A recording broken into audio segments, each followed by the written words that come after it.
The title of our presentation from ID Week this year is called Selective Decay of Intact HIV Proviral DNA on Antiretroviral Therapy. And this is a study done by the AIDS Clinical Trials Group. And the first slide shows the authors for this particular study. So the current ways of measuring the HIV reservoir assays have substantial limitations. HIV DNA in particular overestimates the size of the replication competent reservoir, and that's the part of the reservoir that can lead to viral rebound when antiretroviral therapy is stopped. Conversely, the virus outgrowth assay, which is the way that the latent reservoir was characterized, is quite laborious and it's quite an expensive assay. So recently, a new assay called the Intact Proviral DNA assay has been developed. It's also called IPDA.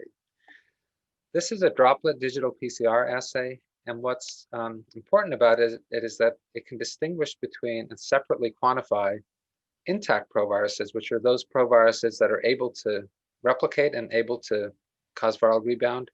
And it can distinguish them from defective proviruses that really don't have the ability to replicate.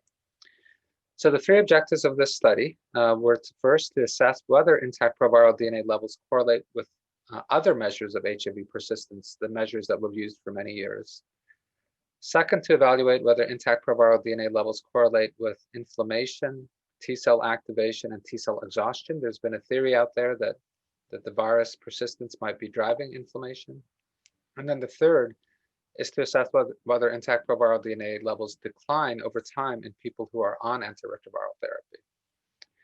So just to give some background, this is part of what's called the ACTG, AIDS Clinical Trial Group's HIV Reservoir Cohort, or ARC, also known as ACTG 5321. 50 individuals with chronic HIV who initiated antiretroviral therapy in ACTG trials and who had well-documented and sustained virologic suppression were included in this study. We measured HIV DNA, cell-associated HIV RNA, intact and defective HIV proviral DNA by this IPDA assay, and then we measured markers of inflammation and T-cell activation. The first time point for this study had 44 individuals in it. This was a median of 7 years or so after initiation of antiretroviral therapy, so people had been suppressed for a good number of years. That was time point 1. Time point 2 was about 4 years later, 3.7 years later. And then time point 3, the third time point that we measured, was about 2 years after the second time point. So what did we find? Well, first, and interestingly, we found that the first time point, the one that was taken 7 years after ART was started, about 10% of total proviruses were intact. Remember that number of 10% because we'll come back to that. We found that lower pre-ART CD4 counts were associated with higher total proviral DNA levels and lower fraction of intact proviruses on antiretroviral therapy. And then finally, we found that intact proviruses were correlated with some of our older measures of HIV persistence.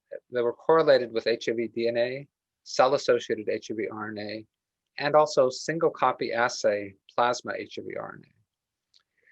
One important negative finding is that the intact proviral DNA was not correlated with inflammation in people on antiretroviral therapy. We then looked at whether intact proviral DNA declined over time in a different way than defective proviral DNA. And what we found is that intact proviral DNA declined, whereas defective proviral DNA did not. And that was an important finding, and several other groups have seen similar kinds of findings. So the median half-life for intact proviral DNA was about 7 years, whereas for defective proviral DNA, there was really no meaningful decline in defective proviral DNA.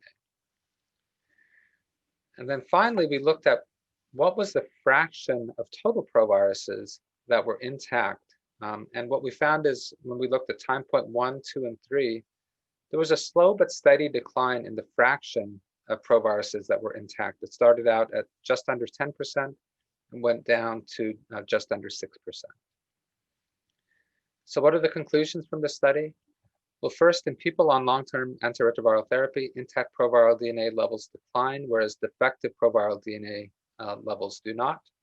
And the fraction of total proviruses that are intact decreases substantially over time. This selective decay in intact HIV proviruses suggests that during antiretroviral therapy, some infected cells are expressing HIV that may be getting eliminated by the immune system or by cytopathic effects. And this is important for interventional trials, it suggests that enhancing HIV expression may accelerate clearance of intact proviruses. And then our last conclusion is that the more dynamic nature of the intact proviral DNA landscape compared with the total proviral DNA supports using the intact proviral DNA assay when we are going to assess interventions that are targeting the HIV reservoir. Let me conclude by thanking all the co-authors of this study shown here on this slide, as well as the co-chairs of the study, Dr. Deborah McMahon, Dr. Joe Aron, and Dr. John Mellors, the entire AIDS Clinical Trials Group 5321 team, the ACTG, the National Institutes of Health, and all of you for your attention.